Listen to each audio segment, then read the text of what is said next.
大家好，欢迎来到本期的贵金属市场深度分析。我要和大家分享的是世界黄金协会最新发布的每周市场监测报告中的一个重磅信息。如果你正在关注黄金、白银投资，或者刚刚开始接触贵金属市场，那么本期视频绝对不能错过，因为我们可能正在见证一个重要的市场转折点。本周报告的核心观点可以用一句话来概括：白银的强势反弹可能预示着整个贵金属市场新一轮上涨周期的开始。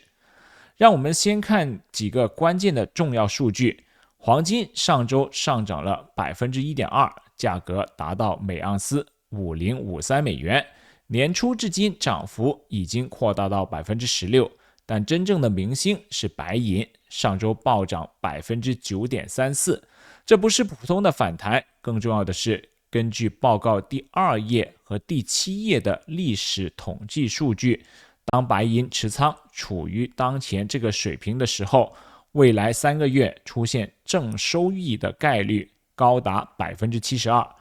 6个月后这个概率上升到 75%。 这次白银的上涨主要来自 COMEX 期货市场空头回补，而不是新的多头疯狂进场。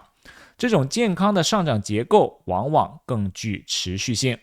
同时，宏观环境也为贵金属提供支撑。美国第4季度经济增速从 4.4% 急剧放缓至 1.4%， 通胀却在抬头。美联储内部出现分歧，最高法院刚刚推翻了全球关税政策，地缘政治风险从中东到乌克兰都在升温。这种经济放缓加上通胀粘性加上政策不确定性的组合，历史上一直是黄金白银的最佳朋友。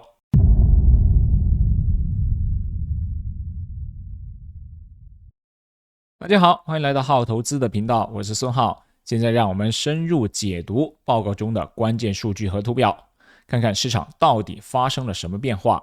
从第3页的黄金市场回顾可以看到，伦敦金银市场协会黄金下午定盘价达到5053美元，这个价格位置非常关键。结合第6页的技术分析图表，黄金在2月初成功守住了55日移动均线的关键支撑，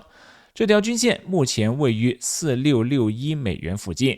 更重要的是，金价现在已经重新站在13日指数移动平均线，这是通常短线趋势转强的信号。技术面上的关键位置我们必须重点关注。上方第一个重要阻力位在5140美元，这是1-2月下跌的 61.8% 的费波那契回撤位。如果能有效突破这里，下一个目标就是5247美元，再往上是5451美元，最终目标是5595美元的历史高点。下方支撑4961美元是短期关键支撑，如果跌破上周低点4844美元，则可能进入更长时间的横盘整理。让我们看一下资金流向的情况。第7页的市场表现和持仓数据显示了一个有趣的现象。黄金的52周标准分数为负 0.19， 说明当前的投机性净多头仓位比过去1年平均水平略低，净多头占未平仓合约的比例约为 13%， 这是一个相对健康的水平。历史回测数据显示，在当前或更低的持仓水平下，未来12周黄金上涨的概率为 59%， 26周上涨的概率为 62%。 白银的数据更加吸引人注目， 52周标准分数为 0.77， 净多头占比 12%， 但关键是历史前瞻收益数据，在当前持仓水平下，未来12周上涨概率 66%， 26周上涨概率 72%。 这就是报告所说的白银积极信号剧本的数据支撑。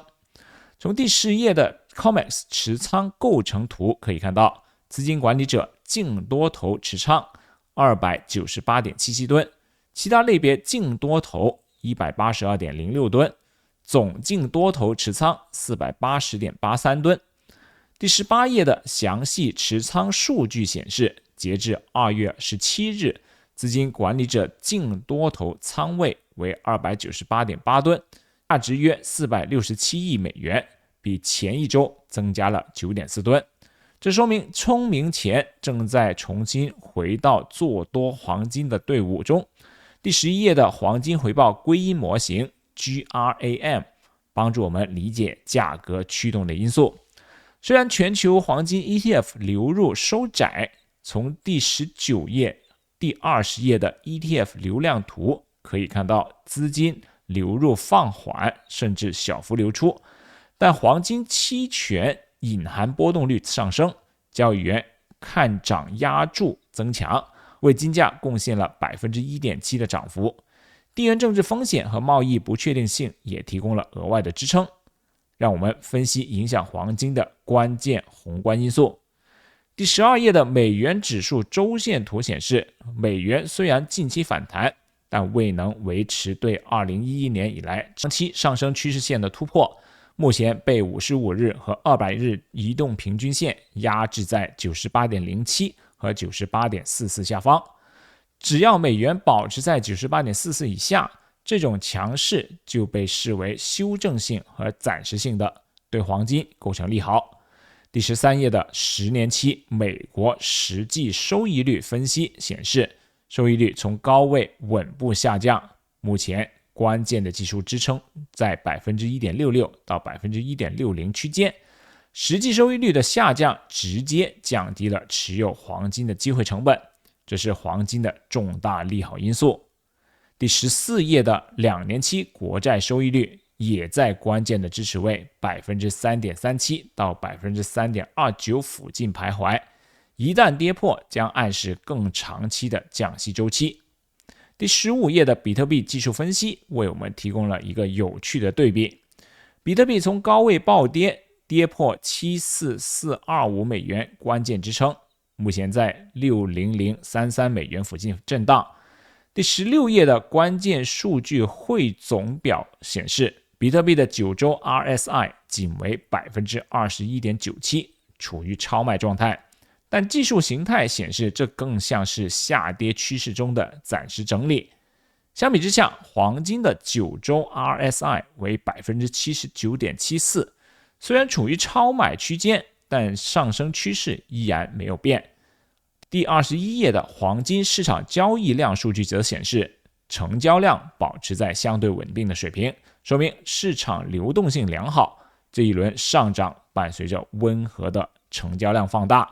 但还没有到极端的放量疯狂的阶段，这意味着趋势可能还在中段而非末段。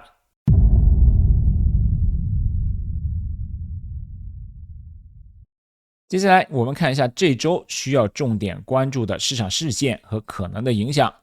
根据第5页的经济数据日历，这一周有一系列重要的数据发布。美国方面，周二的消费者信心指数预期会有所改善，但报告特别提醒，就业安全感的担忧可能会限制改善的幅度。如果数据不及预期，可能会强化经济放缓的担忧，利好黄金。周三的耐用品订单、工厂订单等制造业数据也值得关注，如果整体偏弱，会进一步压制实际利率。欧洲方面，周五的通胀数据至关重要，德国和欧元区的 CPI 数据预期保持在相对高位，这会影响欧洲央行政策的节奏。如果欧洲通胀高企，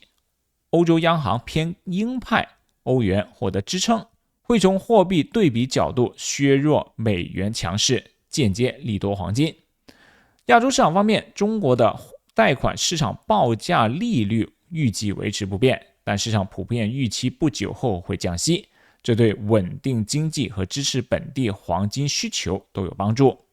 澳大利亚 CPI、日本东京核心 CPI 等数据也会影响区域货币的政策预期。特别值得注意的是，报告第4页提到的印度贸易逆差大幅扩大，其中一个重要的原因是黄金和白银进口大幅增加，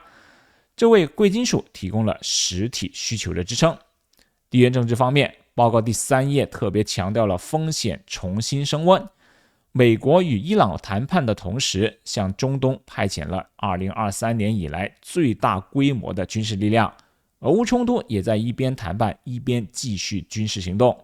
贸易方面，虽然最高法院推翻了之前的关税政策，但新的 10% 关税威胁仍然存在，可能进一步升至 15%。这些不确定性因素叠加，如果你觉得这期内容对你投资决策有帮助，请别忘了订阅、点赞我们的频道，打开提醒小铃铛，这样你就不会错过下周最新的市场分析了。记住，投资有风险，决策需谨慎。让我们一起在贵金属市场中寻找机会。我们下期再见。